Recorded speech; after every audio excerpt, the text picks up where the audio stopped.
మార్కాపురం మండలం రాయవరం సమీపంలో తెల్లవారుజామున జరిగిన ఘోర రోడ్డు ప్రమాదంలో మరణించిన కుటుంబాలను ప్రభుత్వం అన్ని విధాలుగా ఆదుకుంటుందని రాష్ట్ర హోం మంత్రి వంగలపూడి అనిత వెల్లడించారు. ప్రమాద సంఘటన విషయం తెలుసుకున్న హోంమంత్రి అనిత, రవాణా శాఖ మంత్రి Ramprasad Reddy, DGP Harish Kumar Gupta, collector Rajababu, SP Harshavardhan రాజులతో కలిసి ఘటనా స్థలాన్ని పరిశీలించారు. రోడ్డు ప్రమాదం దిగ్భ్రాంతికి గురి చేసిందని హోంమంత్రి ఆవేదన వ్యక్తం చేశారు. 13 మంది మరణించారని, 28 మంది ఆసుపత్రిలో చికిత్స పొందుతున్నారని చెప్పారు. మెరుగైన వైద్యం కోసం కొంతమందిని ఒంగోలు, గుంటూరుకు తరలించామని తెలిపారు. ప్రమాద ఘటనపై విచారణ చేపట్టాలని అధికారులను ఆదేశించామన్నారు. రాష్ట్రంలో బస్సు ప్రమాదాలపై ప్రత్యేక టాస్క్ ఫోర్స్ బృందాలను ఏర్పాటు చేస్తామని రాష్ట్ర రవాణా శాఖ మంత్రి ఎం రాంప్రసాద్ రెడ్డి తెలిపారు. ఇటువంటి రోడ్డు ప్రమాదాలు జరగడం బాధాకరమన్నారు. రాష్ట్రంలో ప్రైవేటు ట్రావెల్స్ బస్సులపై ప్రత్యేక నిఘా పెడతామన్నారు. త్వరలో ప్రైవేటు ట్రావెల్స్ యజమానులతో ప్రత్యేక సమావేశం ఏర్పాటు చేస్తామన్నారు. రోడ్డు ప్రమాదాల నివారణకు ప్రత్యేక చట్టాలు తీసుకువస్తామన్నారు. రోడ్డు ప్రమాదంలో మరణించిన కుటుంబాలను ప్రభుత్వ పరంగా అన్ని విధాలుగా ఆదుకుంటామని కలెక్టర్ రాజాబాబు తెలిపారు. ఆసుపత్రిలో ఉన్న క్షతగాత్రులకు పూర్తిగా కోలుకుని ఇంటికి వెళ్లే వరకు అన్ని సౌకర్యాలు కల్పిస్తామన్నారు. జిల్లా ఎస్పీ హర్షవర్ధన్ రాజు, మార్కాపురం, కనిగిరి ఎమ్మెల్యేలు కందుల నారాయణ రెడ్డి, ఉగ్ర నరసింహారెడ్డి, ఎర్రగొండపాలెం టీడీపీ ఇన్ఛార్జి గూడూరు ఎరిక్షన్ బాబు, రవాణా శాఖ జిల్లా అధికారి సుశీల, డీఎస్పీ యు నాగరాజు ఉన్నారు. చాలా దురదృష్టకర సంఘటన. ఈరోజు జగిత్యాల నుంచి వింజమూరు వెళ్ళే బస్ ఇది. తెల్లవారుజామున 6 గంటల కంటే ఇంచుమించుగా 5:15 ఆ టైంకి ఇక్కడ బస్సు అండ్ అటు నుంచి ఆపోజిట్లో వచ్చే టిప్పర్ ఈ రెండు ఢీకోవటం వల్ల ఫైర్ వచ్చి ఇంచుమించుగా బస్సు అదేవిధంగా టిప్పరు రెండు కూడా పూర్తిగా కాలిపోవడం జరిగింది. ఇమీడియట్గా అది ఇన్ఫర్మేషన్ వచ్చిన ఆన్ వే పాసెంజర్ ఎవరో ఒకరు ఫైర్ డిపార్ట్మెంట్కి, పోలీస్ డిపార్ట్మెంట్కి ఇన్ఫామ్ చేయడం. Within 10 minutes fire department, within 5 minutes at the same time police department కూడా వితిన్ 10 minutes వచ్చి ఆ రిమైనింగ్ ఎవరైతే ఉన్నారో క్షతగాతులు వాళ్ళందరినీ కూడా రెస్క్యూ చేసి అంబులెన్సెస్ అన్ని రెడీ పెట్టుకుని అంబులెన్స్లో కూడా నియర్ బై హాస్పిటల్కి కూడా తరలించడం జరిగింది. సుమారుగా ఇప్పుడు హాస్పిటల్లో 28 members ఉన్నారు. బస్సులో ఎంతవరకు ప్రయాణం చేస్తున్న వారి సంఖ్య కూడా 41 అని చెప్పి ఇప్పుడే అధికారికంగా కూడా చెప్పడం జరిగింది.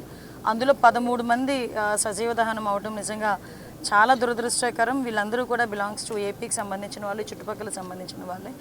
అంటే ఈ యాక్సిడెంట్కి జరిగిన ఇన్సిడెంట్ ఎలా జరిగింది, ఎందుకు జరిగింది, కాజ్ ఆఫ్ యాక్సిడెంట్ మనం గుర్తించడం ఒక ఎత్తు అయితే, ఈరోజు ఆ ట్రావెల్ బస్ కూడా చూసుకుంటే హరికృష్ణ ట్రావెల్స్కి సంబంధించిన బస్సు, కలిగిరికి సంబంధించిన వ్యక్తి ఆయన.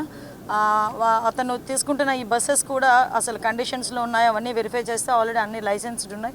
2026 December వరకు బస్కి లైసెన్స్ ఉంది, ఇన్సూరెన్స్ లైసెన్స్ ఉన్నాయి.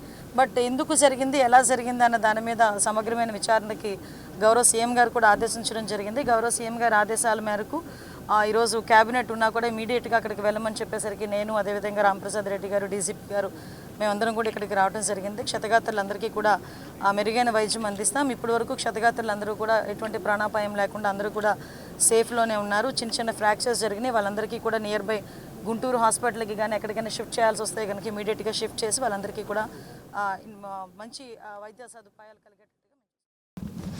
ఎవరైతే ప్రమాదానికి గురై మరణించారో వాళ్ళ కుటుంబాలకు ఈ ప్రభుత్వం అండదండగా ఉంటుందని భరోసా ఇవ్వమన్నారు. తప్పకుండా ఈ ప్రభుత్వం వాళ్ళ కుటుంబాల పక్షాన్ని నిలబడుతుందని మేమందరూ తెలియజేసుకుంటున్నా.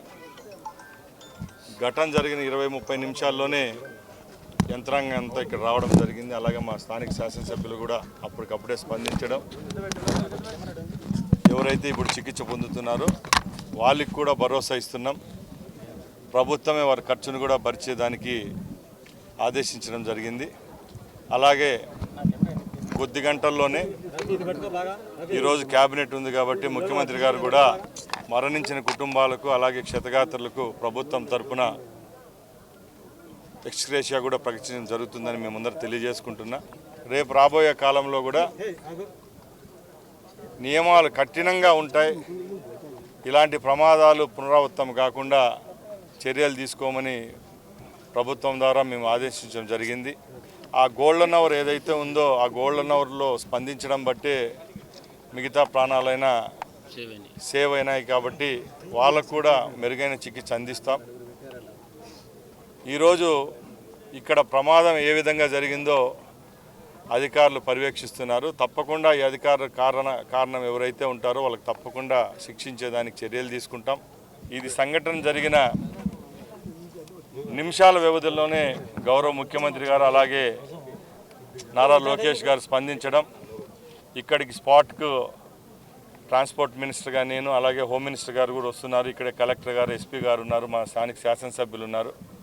అందరికీ ఎవరైతే ఈ ఇక్కడ మృతి చెందారో ఆ కుటుంబాలకు కూడా వారి యొక్క బాడీలు హ్యాండ్ ఓవర్ చేసి ఫోరెన్సిక్ నిపుణులు కూడా వస్తున్నారు. అలాగే ఎవరైతే విక్టిమ్స్ ఉంటారో వాళ్ళందరికీ చేదోడు వాదోడుగా ఈ ప్రభుత్వం ఉంటుందని మరొకసారి ప్రభుత్వం తరఫున ముఖ్యమంత్రి గారి మాటగా నేను తెలియజేస్తున్నా.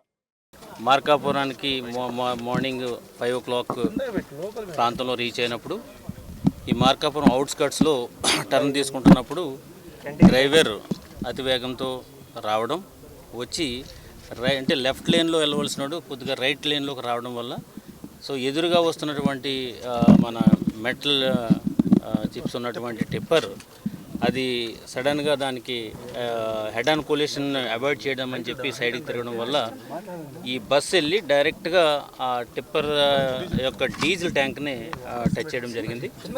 దాంతో అది ఆ డీజిల్ ట్యాంక్ అంతా కూడా ఎక్స్ప్లోడ్ అయ్యి అది డీజిల్ అంతా కూడా బస్సు మీదకి రావడం, ఇమ్మీడియట్గా ఫైర్ అవ్వడం అనేది జరిగిందని చెప్పేసి మనం ప్రాథమిక ఎంక్వైరీ మన ఎస్పీ గారు కండక్ట్ చేసిన దాని మీద మనకి తెలుస్తుంది.